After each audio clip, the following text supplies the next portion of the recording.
दखल किए हैं? नहीं, हमने भूमाफिया नहीं बताया। दरअसल वो जमीन का ही कारोबार करते हैं, ये सब जानते हैं, वो भी आपको बता सकते हैं। लेकिन उन्होंने अपने कारोबार में लीगल इलीगल सारे तरीकों का उन्होंने आजमाइश की है और अपने घर के बगल में रहने वाले लोगों का ही जमीन जो है जबरदस्ती उन्होंने कब्जा कर लिया। और इस बात को मैं नहीं कह रहा हूं, इस बात को कोर्ट कह रहा है, बक्सर का सिविल कोर्ट। सिविल कोर्ट का सीधा तौर पे फैसला है 17/9/2025 का, जिसमें सिविल कोर्ट साफ तौर पे कहता है कि it appears that the accused person यही है, made a false deed and thereafter used it fraudulently, माने फ्रॉड समझते हैं ना, जिसको हम लोग आसानी से फ्रॉड कहते हैं, इनको वो फ्रॉड कह रहा है as genuine. Therefore prima facie माने प्रथम दृष्टया offence is made out under section 467 and 471 IPC. तो ये आईपीसी की धारा है जिसको आप गूगल पे सर्च मार सकते हैं। ये मैं नहीं कर रहा हूं, ये कोर्ट का पेपर है, आप गूगल से सर्च कर सकते हैं, कहीं से निकाल सकते हैं। मैं तो सिर्फ कार्यपालिका से ये कहने के लिए गया था कि न्यायपालिका ने जो आदेश दिया है उसको लागू क्यों नहीं किया जा रहा। मतलब साफ है, वो बीजेपी के नेता हैं, वो वर्चस्व है उनका, उनके लोग सत्ता में बैठे हैं, मंत्री उनके यहाँ होटल में आके चाय पीते हैं, पहले के सांसद वहां बैठते थे। आज के जो मंत्री विजय सिन्हा जी पूरा हल्ला मचाए हुए कि भूमाफियाओं पर कब्जा करेंगे, वो उनको वो हजूर जाकर के गुलदस्ता देते हैं। तो इसीलिए चूंकि ये ताकतवर व्यक्ति है, इसीलिए इनके ऊपर कोई कार्रवाई, कोई एक्शन नहीं हो रहा है। इसलिए हमने कहा कि भाई इनके ऊपर कार्रवाई होना चाहिए। लेकिन वो तो कह रहे हैं कि हमारे पास सभी दस्तावेज मौजूद हैं, विधायक जी को अगर हिम्मत है तो आकर के और बैठ करके देख लें। कोर्ट ने अपने आदेश में यह भी लिखा है कि उनसे सारे दस्तावेज मांगे गए, उनके द्वारा दिए हुए दस्तावेजों की जांच हुई और वो जो दस्तावेज उन्होंने दिया वो सब फर्जी दस्तावेज थे। ये तो कोर्ट कह रहा है उनके पास फर्जी दस्तावेज है, ये सिविल कोर्ट कह रहा है।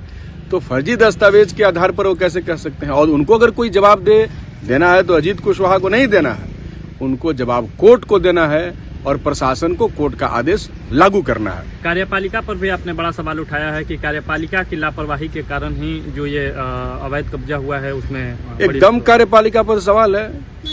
जो कार्यपालिका, जो अंचल जेन्युइन जमीन का म्यूटेशन करने में साल भर लगाता है, वो फर्जी जमीन का म्यूटेशन 20 दिन में करता है। जो डीसीएलआर, जो यहाँ का एडीएम, जो एसडीएम गरीबों का घर तोड़ने में मिनट नहीं लगाता है, वो जो है अवैध कब्जा अपने आंखों के सामने देख रहा है, उस अवैध कब्जा को नहीं तोड़ रहा है। तो साफ तौर पे है ना भाई कि आपका कार्रवाई फेयर नहीं है, आप अनफेयर हैं।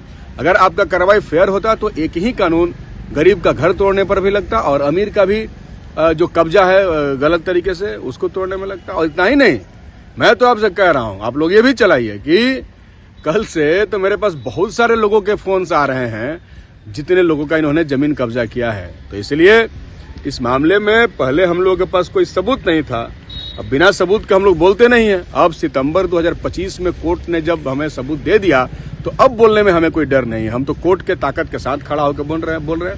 माननीय न्यायालय का हमें इज्जत करना चाहिए। इन्होंने जो स्कूल खोल रखा है, क्या नाम है जी, ओपन बिरला माइंड स्कूल, उसमें भी 17 कट्ठा जमीन एक व्यक्ति राजन उपाध्याय जी का इन्होंने ले रखा है। उनके पास तो आज तक रसीद कट रहा है। हम तो पूरा जिला के किसी भी अधिकारी को चैलेंज करते हैं। हमारा चैलेंज उनसे नहीं है कि वो उनके दस्तावेज को फर्जी बताए, राजन जी के पास जो दस्तावेज है उसको अधिकारी फर्जी बताए, या उनकी जमीन को अतिक्रमण से मुक्त कराएं जिसको अतिक्रमित उन्होंने प्रदीप राय जी ने किया है। तो ये भाजपा के नेता होने के रसूख का लाभ उठा रहे हैं। हमने तो विजय सिन्हा जी से सवाल किया है। विजय सिन्हा जी ने कहा है कि डीएम को बोला गया है कि सभी भूमाफियाओं का लिस्ट बनाया जाए, हम सब पे कार्रवाई करेंगे। तो हमने डीएम से कहा। आप पे एक आरोप लग रहा है कि चुनाव हारने के बाद बौखला गए हैं।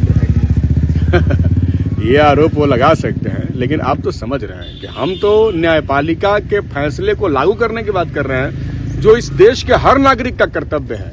हर नागरिक का, आपका भी कर्तव्य है कि इस देश के अंदर कानून का राज स्थापित हो। तो कानून का राज स्थापित करने की बात करने वाला बौखला गया है।